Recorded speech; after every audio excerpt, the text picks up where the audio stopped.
Apologize for that. Let's see. Okay.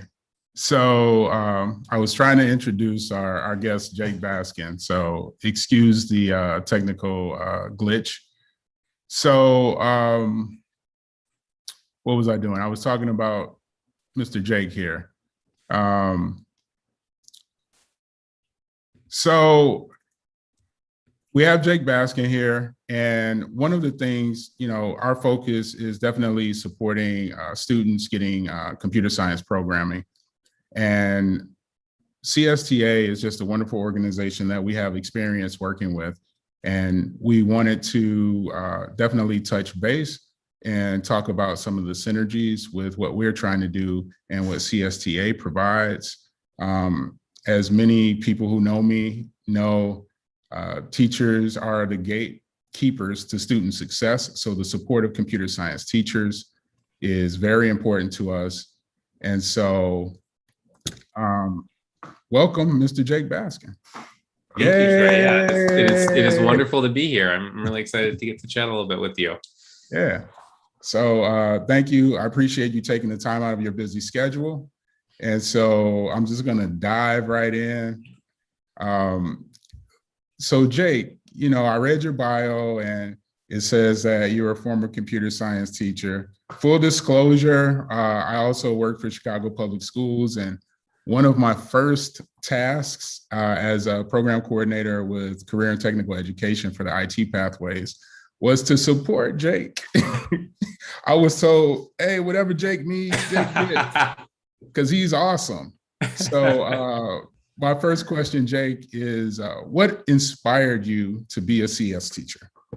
Yeah, that is a good question. And I think back to my own experience in high school and college. I really wanted to be a creative writer. I was interested in poetry, and that was a big focus of what I did. Okay. And so I was lucky enough to take a computer science class in high school. And enjoyed it. It was fun. I really had a good time. But I never really thought it was something I would do anything with after taking the class.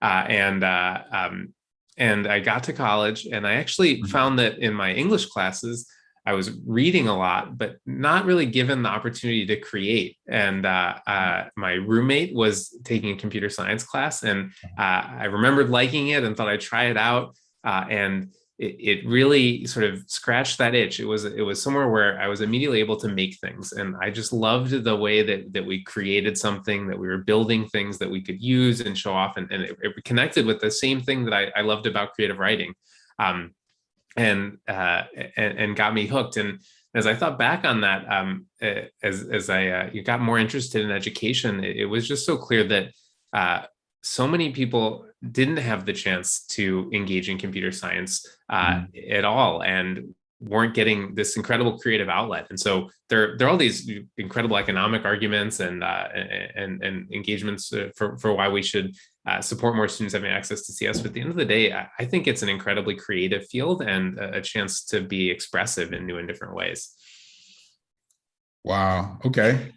Yeah, that's awesome. Everyone has like a unique path to get where they end up going. And so that's very interesting. I appreciate you sharing that.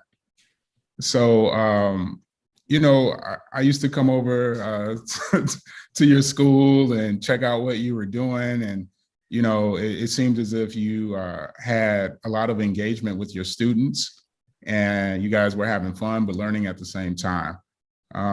But I'd like to know, what are some of your favorite memories as a computer science teacher? Yeah, I certainly have many. It is really incredible. In the last few years, I've had a few students who I taught actually reach out to me because they're starting jobs in industry. And it's been so cool to just connect and hear how something that we talked about or we did in class sort of sparked an interest that kept snowballing, and now they're working for Microsoft or Google and doing these really incredible things. It's so cool to hear about. But when I think back to my time in the classroom, I think a few things stand out.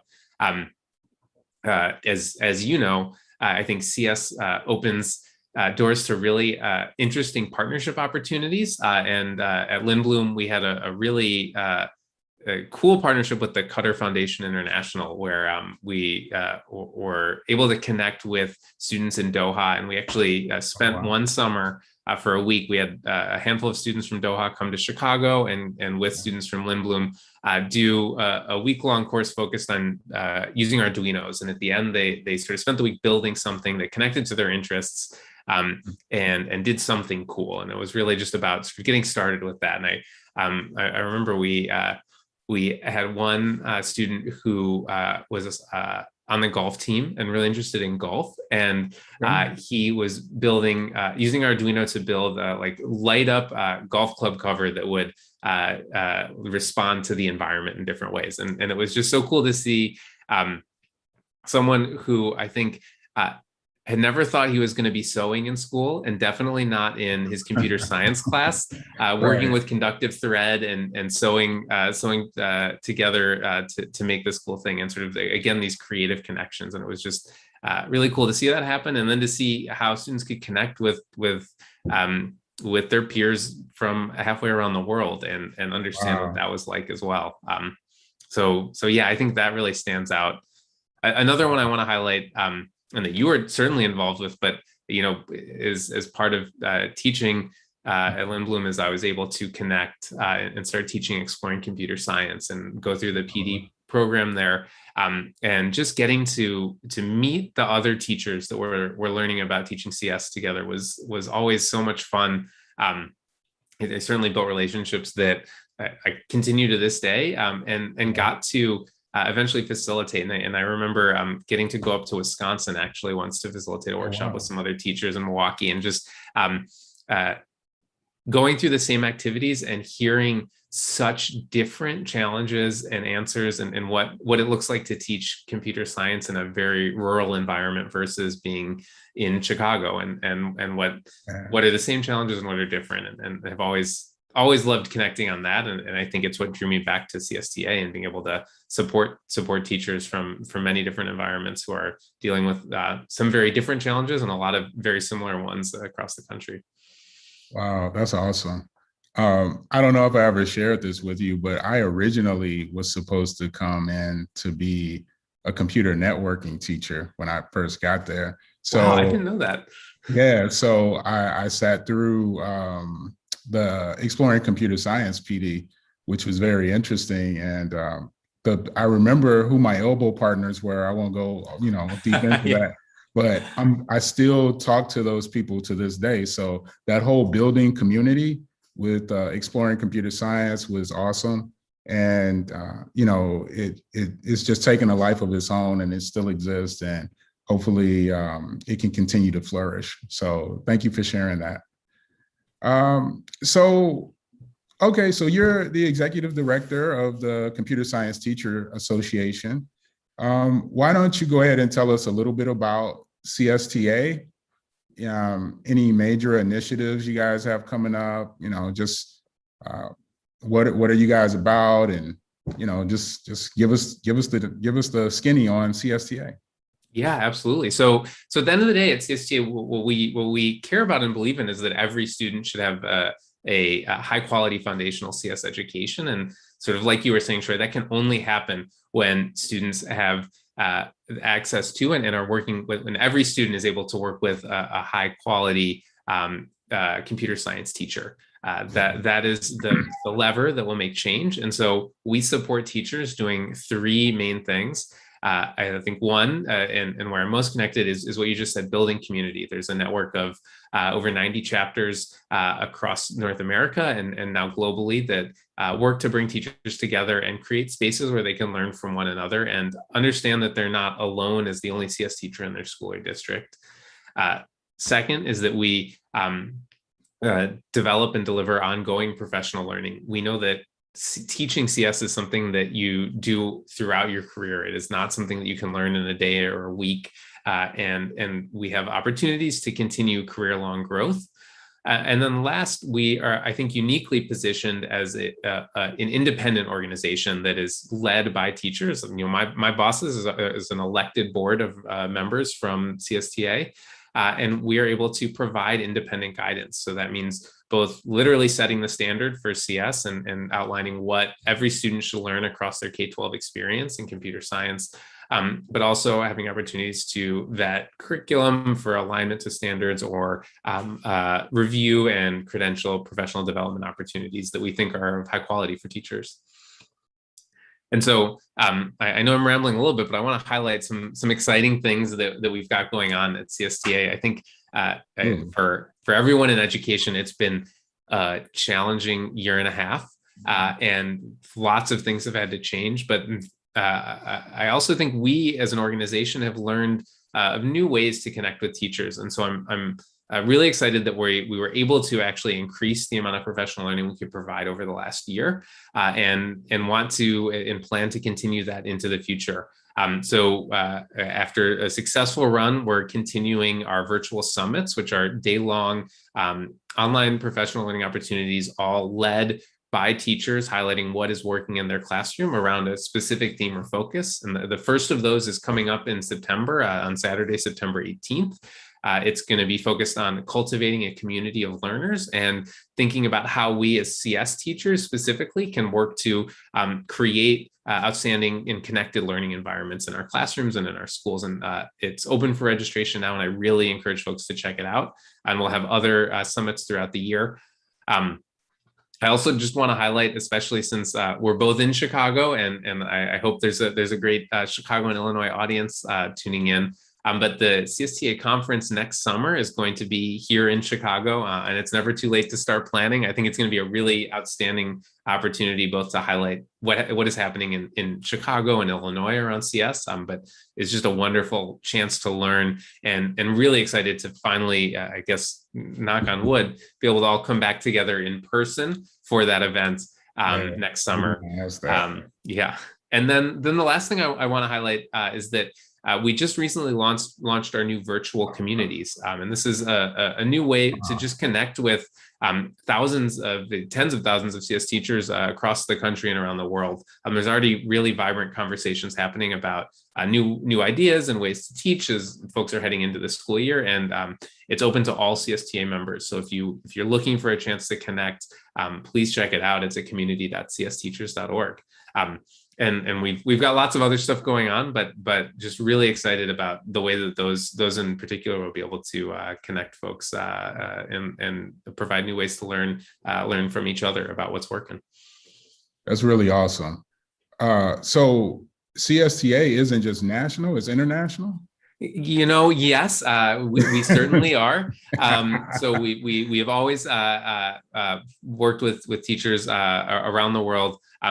Primarily working, we create things in English and working with teachers that are often teaching in English, although not exclusively. And really excited to have our first few sort of pilot non-North American chapters that launched this past year. Shout out to CSTA Philippines and CSTA Nigeria, both of which are doing really cool things and trying out some new stuff to see what else can expand more broadly. Okay.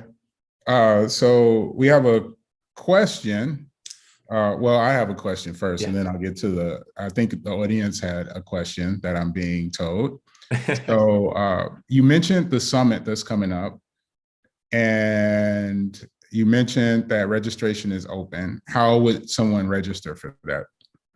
Yeah, so if you're a CSTA member, I actually think you probably got an email about it today. We just opened registration, and also at csteachers.org on our events calendar, you can see all of the upcoming events, both that we're running and that our chapters are running, and it is the registration link is available there.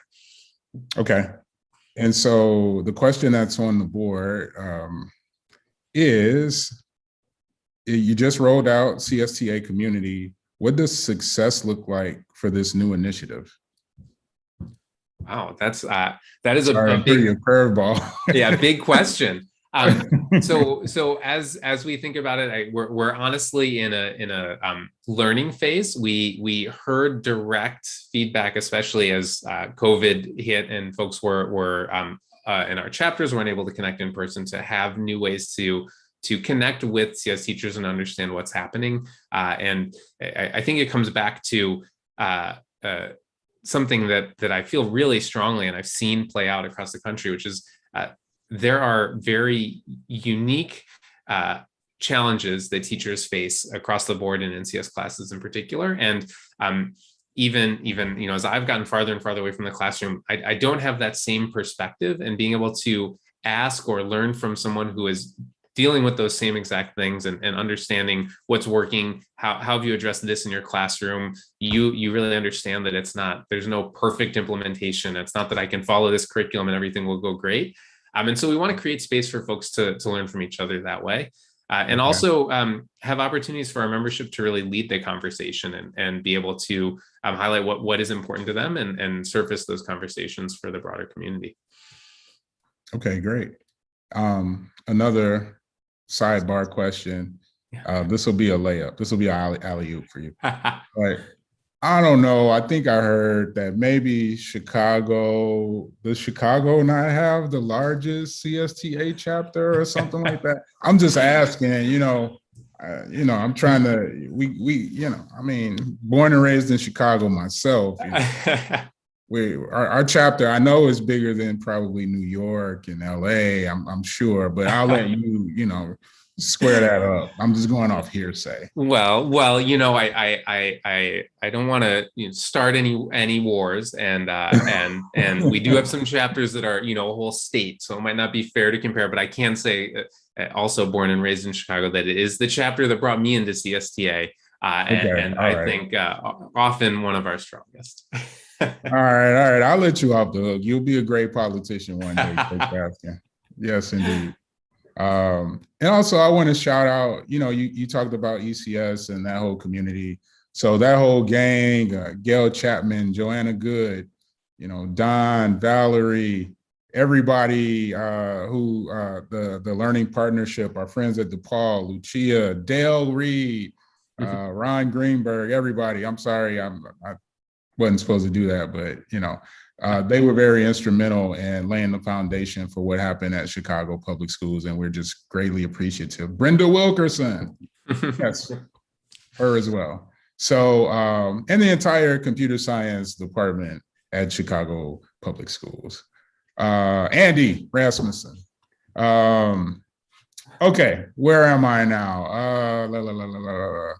Okay, so you kind of touched on this a little bit, but can you talk about any trends in the support or lack of support for computer science teachers in general? So nationally, internationally, locally, however you want to frame it.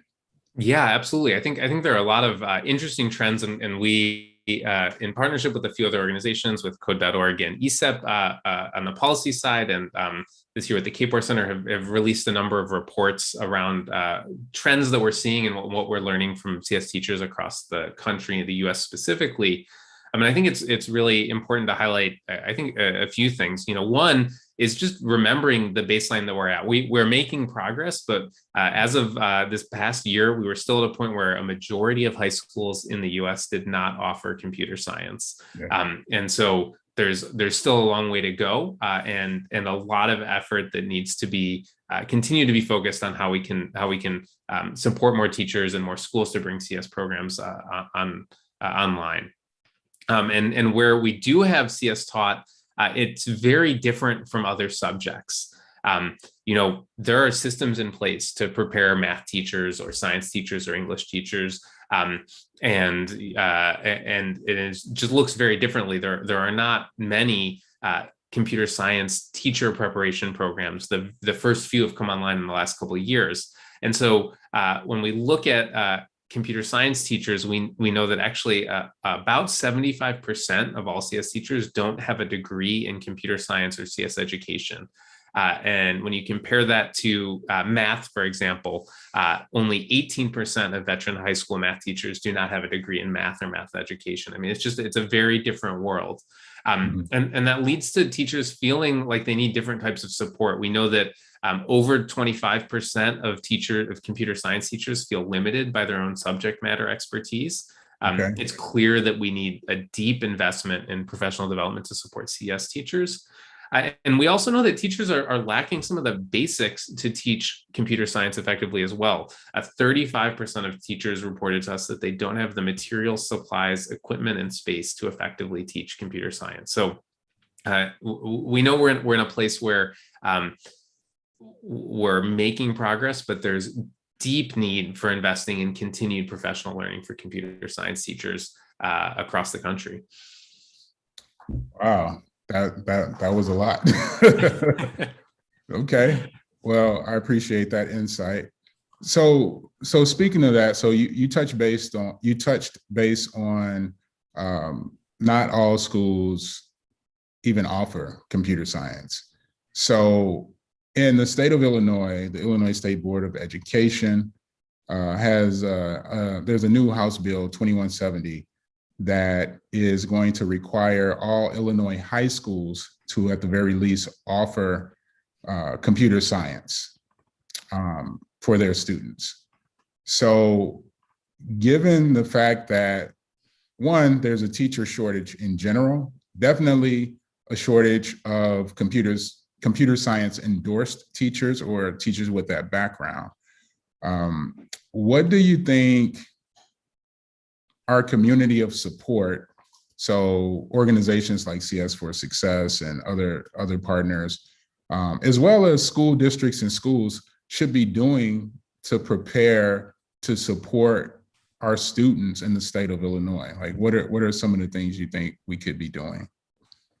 Yeah, I feel like we're at this unique moment where we need to do a lot of different things to jumpstart the system, while at the same time make sure that we're planning for what the system should look like 20 years down the road when we're past this phase. And it can often be hard to try to do both of those at once, but it's really important to think about both because otherwise I really worry about unintended consequences of rushing policy decisions or some other things too quickly. I do want to commend the state for making this policy step. I think it's a really strong one as getting started. I sort of think of it as when we talk about state policies, we need to define what is computer science, and I think standards are a really strong way for states to implement that. And it's been wonderful to see the number of states that have adopted computer science standards over the last few years. Where I think, God, when I started teaching, I don't know that any states had officially adopted CS standards. As of last year, we were at 37 states that had adopted standards for CS and give us the sense of here's what we're talking about. And differentiating it from things like using technology in the classroom or learning to use Office or keyboarding and things like that to really engaging in computer science. And then from there, working to make it available.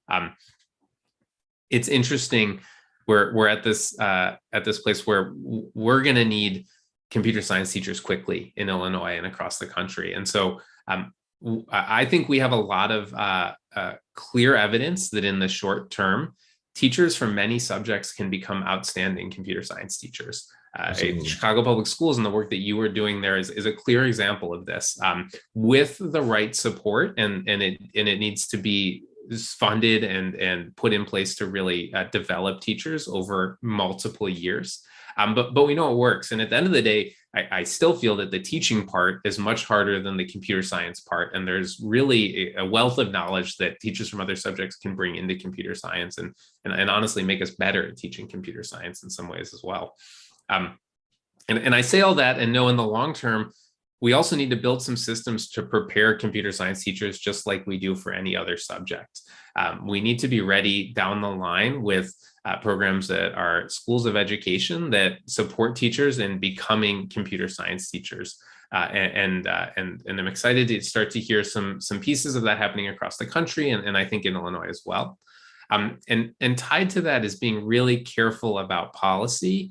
I know you mentioned there's that CS endorsement and thinking about how we can do that in a way that doesn't limit the current group of teachers that are doing a really great job teaching computer science. I don't want to accidentally implement a policy that's going to take someone who's been teaching CS for the last 5 years and say, it turns out you can't do it anymore unless you go and get a CS minor. That's not a worthwhile investment of someone's time and energy. And it's really expensive at the same time. No, I agree. That's definitely a challenge. I agree that we have a lot of, at least in Chicago public schools, there is a plethora of very committed educators who do not have a computer science background, doing a marvelous job from various disciplines, PE teachers, art teachers, math teachers, science teachers, so on and so forth.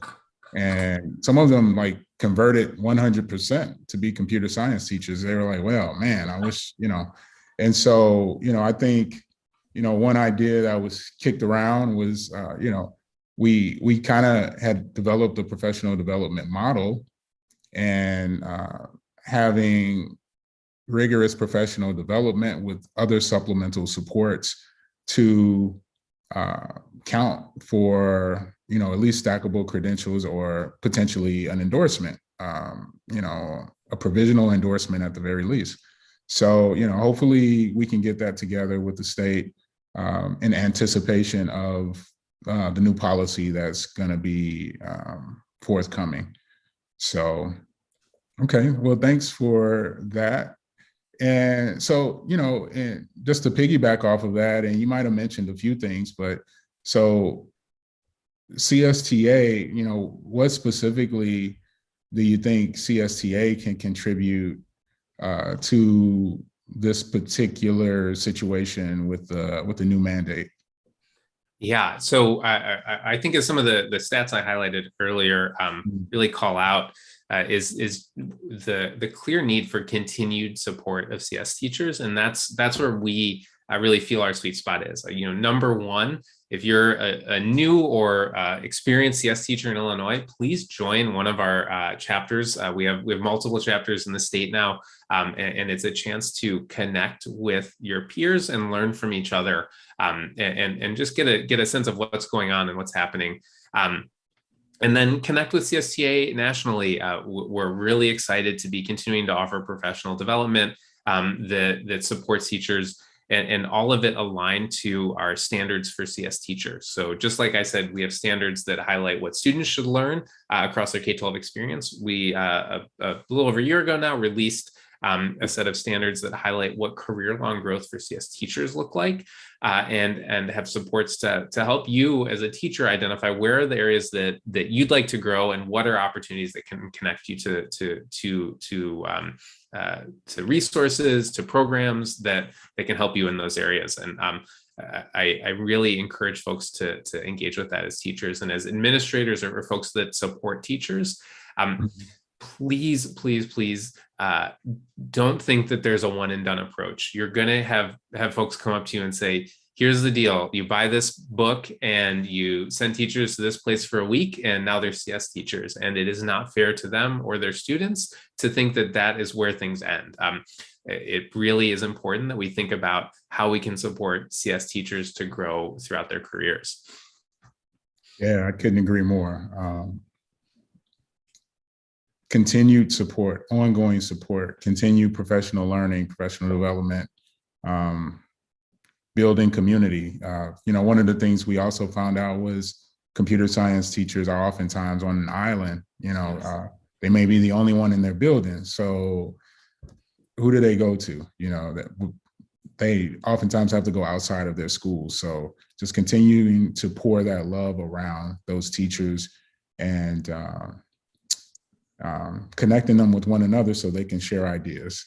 Yeah, so I remember, I think we were really lucky. There was time set aside for like vertical planning across departments when I was teaching, and and I would just think, like, look kind of down the hall as all of the math teachers and all the English teachers got together to figure out what they were going to do for the next quarter, and here I was, well, I guess I'm just going to chat with myself for the next professional development day. And so I think you highlight like the core of why I think our chapters are so important, and why I encourage folks to engage with them, but also a place where administrators can think about ways to plan for their CS teachers. It is great to have a vertical planning time, but can you also set up on a professional development day a time for all of the CS teachers to get together, or a space for them to do that in a way that that acknowledges that they're alone in their buildings, and that is almost certainly the case in most high schools in Illinois. Yeah, I would say it probably is a good idea, if possible, if district administrators could, excuse me, acknowledge that and maybe try to facilitate those sort of opportunities for people to get together, for computer science teachers to get together when, to help facilitate that building of community and different schools working together in community with one another, and even sharing resources. We know that not all schools are funded equally. And so, based on enrollment, being able to share resources if they're within close proximity. Excuse me. So we have a couple of new questions on the board, Jake, if you're okay with it. Absolutely. So how do we better get out the message that computer science is important for almost all fields of study? It's not just about creating more software engineers. I couldn't agree more. And I think the answer to that depends on who we're trying to get the message out to. I've spent a lot of time thinking about how to convince policymakers, how to convince students, and it's very different, right? I don't think many of my students were picking classes based on the job that they were going to have. And those were high school students. I know that a second grader isn't thinking about that. And so I think I keep coming back to a clear message that I just think about the world that we live in and walk around in, right? We all have to learn a little bit about gravity because it literally affects every moment of our lives. And the same is true about computer science and understanding what is happening with the internet, how Wi-Fi actually works, how to understand a little bit about what's going on in an app on your phone or when you're interacting with something on a computer. It's really about how we can support people to be active and engaged citizens and understand the world around them. And so that's a message that I really try to promote more broadly. But I also think there's really cool ways to continue highlighting where computer science pops up in places you might not imagine. When we think about, hearing stories about how it's really changing what farming looks like and how we can approach understanding the data that is out there and making much more nuanced decisions based on it. I had some students who really connected to where it pops up in sports and other places. So, the list goes on, but I think continuing to call out those examples is a really outstanding opportunity as well. Yeah, so I agree with you about it depends on the audience as to the approach. So, you have school administrators who they have priorities. So,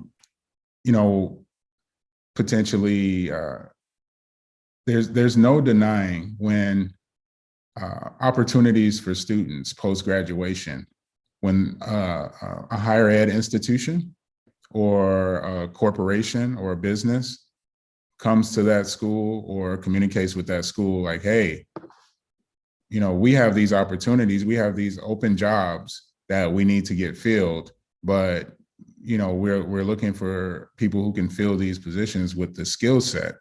And so sometimes hearing from district people or from even parents isn't necessarily going to move the needle, but I think it's very impactful to when businesses get involved and advocate for computer science education. Excuse me. And to build on that, I also think there's an opportunity for businesses to advocate for that, not just in saying, look, I really need to hire a programmer or an engineer because we need that, but also I know that my sales rep needs these skills for certain things, or XYZ, and helping to show where they see those connections as well, how it's not just about being an engineer. Yeah, and to the point of the wonderful person who posed this question, a foundation in computer science education is very important to any field of study or any career. Just having that foundation, and it's something that can be very practical in your everyday life. So we have one other question.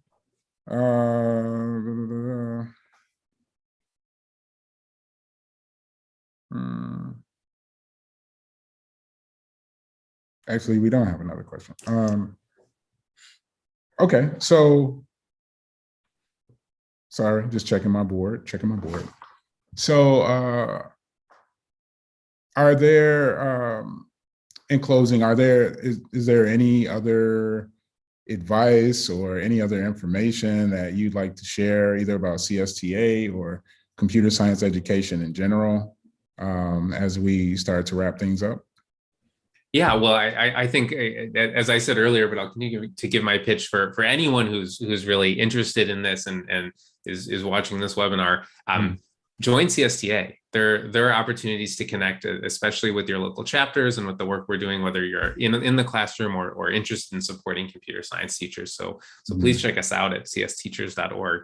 And then I should have said this at the open, honestly, but I just want to say a huge thank you to computer science teachers and teachers overall. It has been a very hard year and a half, and we're heading into another unknown, and I think asking a lot of teachers. And I just am in awe of what you're doing, and really appreciate the dedication to computer science and to supporting your students. Absolutely. I know I'm just one person, but round of applause for teachers in general, as well as computer science teachers. So also, we were talking about policy a little bit. So just shout out to any organization, individual, whatever, that is advocating for computer science education for our students, trying to build computer science programming, computer science for IL. Thank you guys for all your advocacy in the state of Illinois. Various other institutions, all across, the state and all across the country. We're, every change maker. So thank you guys all for your support.